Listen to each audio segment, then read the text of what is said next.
हे भव्यात्माओं, तुमने उस निर्माल को उस मंदिर की व्यवस्था के लिए तुमने पुजारियों को दे दिया, तुमने नौकर को दे दिया, तुमने माली को दे दिया।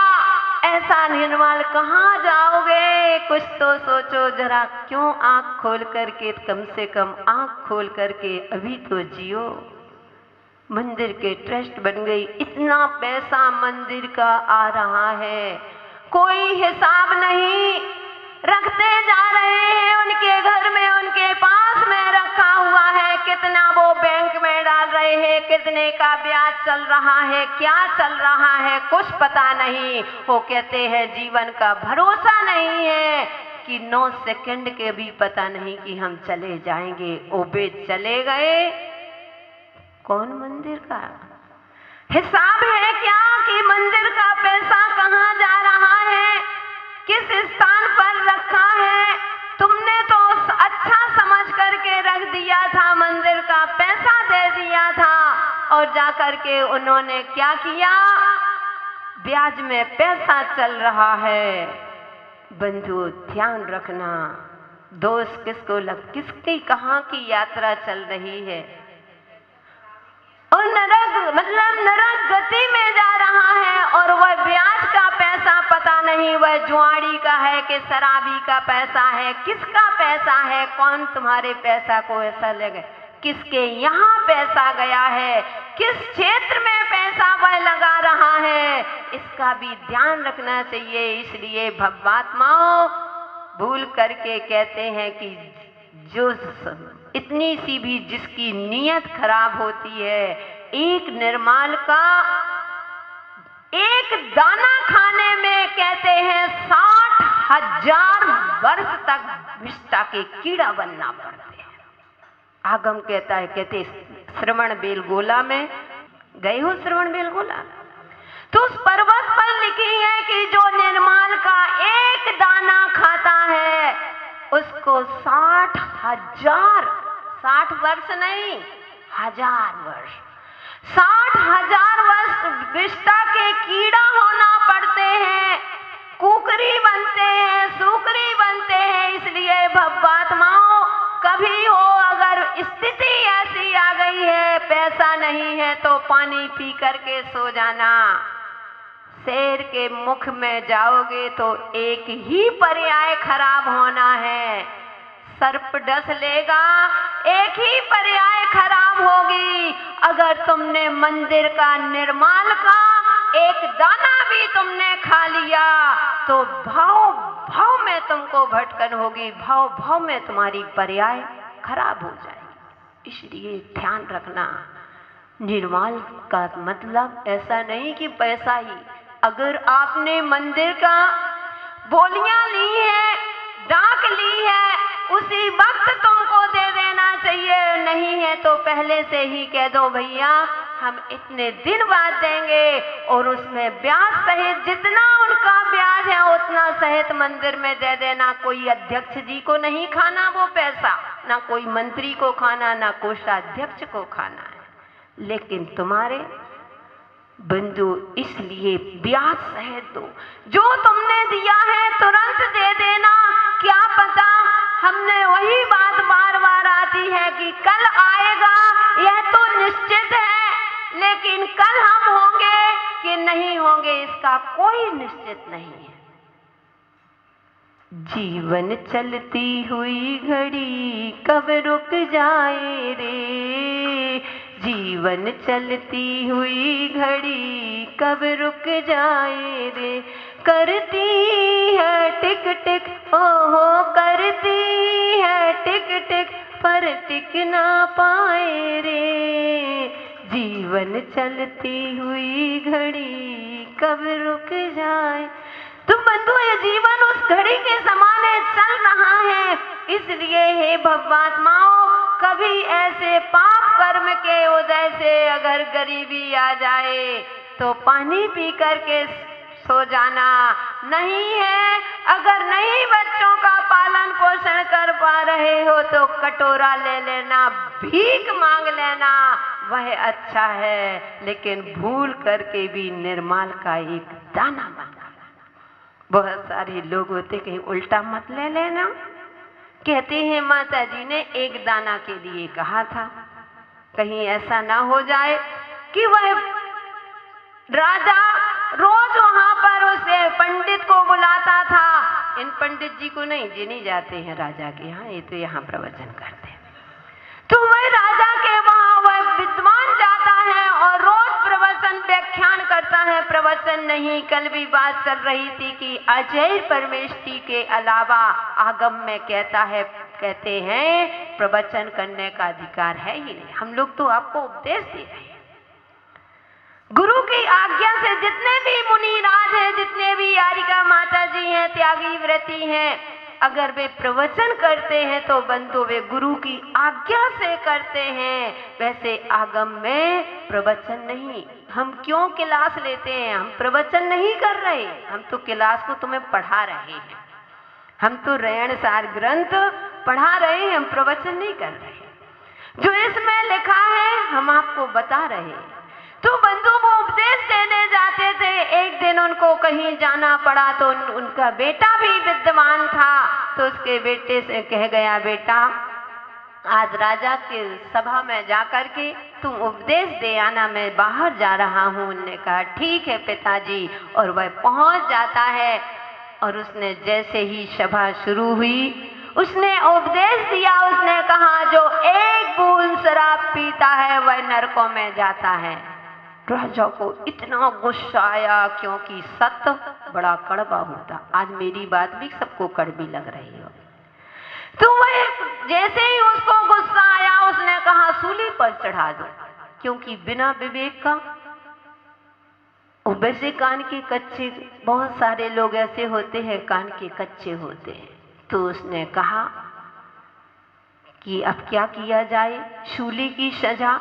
उसने कहा कि इसके पिता को बुलाया जाए, उससे अंतिम इच्छा पूछते। उसने कहा मेरे पिता से मिलवा दो। जैसे ही उसके पिता को पता चला कि एक दिन के उपदेश में उसको सूली की सजा मिल गई, पिता आया, सीधे राजा के पास पहुंचता है और कहता है, हे राजन क्या बात है, मेरे बेटे को उस सूली की सजा, ऐसे उसने कौन सा ऐसा निंदित काम किया है, क्या ऐसा उपदेश दे दिया, क्या आपके लिए शब्द बोल दिया जो आपका अपमान किया, जो आप सूली पे चढ़ा रहे हैं। उसने कहा ध्यान रखना, मैंने तुम्हारे बेटे को इसलिए सूली पर चढ़ाया है के लिए कहा है। उसने कहा जो एक बूंद शराब पीता है वह नरकों में जाता है। तो मुझे गुस्सा आ गया, क्योंकि सत्य कड़वा होता है। तो उसने कहा कि महाराज, ही राजन तुम ठीक कह रहे हो, मेरे बेटे ने बिल्कुल ठीक कहा है, लेकिन आपको समझने की शक्ति नहीं थी। मेरे बेटे ने क्या कहा, जो एक बूंद शराब पीता है वह नरकों में जाता है, और जो बोतल के बोतल पीता वो तो स्वर्ग चला जाता है। ताली नहीं बजाना, यानी वो स्वर्गों में चला जाता है। यानी अंध विचार नहीं कि क्या कह रहे हैं। तो ऐसा ना हो कि माता जी ने बताया था और माता जी अपने मुख से एक भी अशब्द नहीं, जो जिनवाणी में लिखा है उसी का ही बखान कर रहे हैं। अगर साधु जिनवाणी के विपरीत एक शब्द भी बोलता है तो वह साधु की या समाधि हो जाती है। भवात्माओं, साधु संत अपना हित के लिए निकले हैं, पहले अपना कल्याण और अपने साथ साथ अगर समय बचा तो पर के जिम्मे दे देते हैं कि कम से कम कहें सीख गुरु, बोलो करुणा, कि गुरु करुणा होकर के आपके ऊपर बरसा रहे हैं कि हे जीव। इसलिए बंधु, निर्मल का खाना कहते हैं 60,000, समझ आ गए ना भ्रष्टाचार। इसलिए जो भी कभी भी बोली लेते हो, मंदिर में डाक लेते हो कहीं, तो तुरंत हाथों हाथ दान दे देना चाहिए, कभी घर में नहीं रखना चाहिए। इसमें आपको पाप का बंध, कितने भाव बिगड़ेंगे। ऐसा नहीं, बहुत सारे लोग उनने दिया, आप देखेंगे वो दे देंगे तो हम भी दे देंगे। सड़कों में आ जाओ, वो इतना भी मत जोड़ के रखना कि नरकों में आ जाओ। यह क्या इतना भी दान मत देना कि सब कुछ। इसलिए कहते हैं यथाशक्ति दान के लिए भी कह दिया, कैपेसिटी से ज्यादा नहीं। यहाँ तक कि पद्म पुराण में आया है कि पांडव पुराण में, पद्म पुराण में आया है, हाँ पद्म पुराण में आया है, आचार्य महाराज कहते हैं जितनी तुम्हारी आय है, जितनी तुम्हारी मतलब दिन भर में जो तुम कमाते हो, जितनी तुम्हारी आय है उससे अगर 4% हिस्सा तुमने दान में नहीं दिया, मंदिर के लिए नहीं निकाला, तो तुमको निर्माल खाने का दोष लगता है। अब सोचना कि हम कितने पानी में, हम कहाँ जा रहे हैं। इसलिए बंधुओं एक कहते हैं निर्माल का खाना कालकूट जहर होता है, और जहर से बच सकते हो, लेकिन एक कालकूट जहर है, इससे मुख से तुम कभी बच नहीं सकते हो। इसलिए भव्यात्माओं कभी भी मन चौका आदि लगना चाहिए, घर घर में चौका लगना चाहिए, व्यवस्था होना चाहिए। अगर चौका लगता है, हे श्राप को आगम में निषेध है, साधु को चंदा का आहार मत दे देना।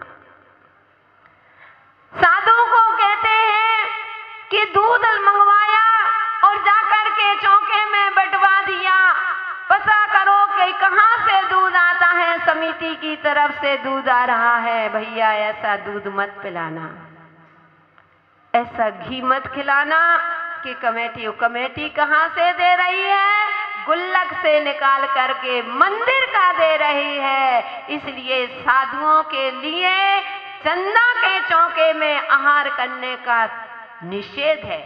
अगर पता चल जाए चंदा का चौका, चंदा से मतलब मंदिर के पैसों से ही चल रहा है, साधु उस चौके में आहार नहीं करते हैं। साधु उपास कर लेंगे, अब पता ही ना चले, तुम झूठ बोल दो तो हमारे तो उपदेश, हमारा तो लक्ष्य है मन शुद्धि। क्या बोलते हो, बोलो जोर से बोलो ना, मन शुद्धि, काय की शुद्धि, एक कहो ना काय की शुद्धि, काय शुद्धि नहीं, काय की शुद्धि, काय शुद्धि, आहार जल शुद्ध है। यानी बंधु क्षेत्र कहते हैं, इसलिए कभी भी भूल करके अगर किसी ने दान दिया, मंदिर में देना है पैसा, कहते हैं कोई बाहर का व्यक्ति आया और बोला कि हमें मंदिर में मतलब आहार दान में देना है, ओ बंधु तुमने कहा लाओ हम दे देंगे, आपको पता नहीं हम कमेटी में दे देंगे, और रख लिए जेब में, भूल गए। ओहो, कितने भाव में चुकाना तो पड़ेगा। कहते हैं कुकर सूकर, कहते हैं कितने कहते हैं कि लंगड़े बहरे, अभी आगे की गाथा में आएगी कि कितनी प्रकार की बीमारियों से ग्रसित हो जाते हैं। किसी ने दिया, उनसे कहा कि हमें माता जी को आहार कराने, गुरु को आहार कराने जाना है। उनने कहा हम नहीं जा पाते, लो ले जाओ। और तुम लाए, हम लाए हैं माता जी, हम अपनी तरफ से लाए हैं। ओहो, अरे कहो ना कि उसने दिया है, उनके नाम से उन्होंने आहार दान के लिया है। अगर थोड़ी सी प्रतिष्ठा के लिए लोभ के कारण से कह दिया ये हम लाए अपने, हम इतनी दूर से इतने अच्छे फल लाते हैं, वो माता जी लेते नहीं है, वो देंगे तो एक को देंगे नहीं। अभी अपन गाथा में आगे देख चुके हैं। इसलिए भव्यात्माओं निर्माल की कभी भाव भी मत बनाना। अगर भाव ऐसे आ गए हो, कभी ऐसी हमसे भूल हो गई हो, तो कुछ अभी भी नहीं बिगड़ा, जब जागो तभी सवेरा। ऐसी बात है ना सुधा जी, जब जाग जाए तभी सवेरा, कि जब जागे तभी सवेरा। इसलिए अभी भी पश्चाताप कर लेना, प्रायश्चित कर लेना, जो मंदिर का बोला हुआ है हाथों हाथ दे देना। क्या पता क्या किस भाव में तुमको चुकाना पड़े। अभी तो हम मनुष्य पर्याय में हैं, जैन कुल में हैं, हम कर्म सिद्धांत जानते हैं, हम आगम पढ़ते हैं, गुरुओं के मुख से सुनते हैं। क्या पता सुअर बन गए, किस अवस्था में चुकाओगे, कहाँ जाओगे। लेकिन निर्माल का जब तक चुक नहीं जाएगा तुमको नीच गतियों में ऐसे ऐसे विकलांग आदि बन करके जाना पड़ेगा। इसलिए बंधु समय हो रहा है, आज हमने आपका समय ज़्यादा ले। अगली चर्चा फिर करेंगे, लेकिन इतना ही कहेंगे कि कभी भूल करके जैसे निर्माल का नहीं खाना, और जो निर्माल का खा रहा है, मंदिर आदि की दुकानें आदि खाली नहीं कर रहे हैं, किराए से चला रहे हैं। कहते हैं किराया है 5,000 का, वो दे रहे हैं 1,000 निर्माल का खा रहे हैं। मंदिर की तो है कम में, जितने में है, जितना किराया समान रूप से है उतना किराया दो, फिर भी चल जाएगा। धर्म के नाम से कमाई मत करना कि धर्म क्षेत्र में जाकर के तीर्थ यात्रा के लिए हम ले जा रहे हैं, और सबसे ऊपर पता चला कि पैसा लेकर के वो कहाँ चला गया, जेब में चला गया।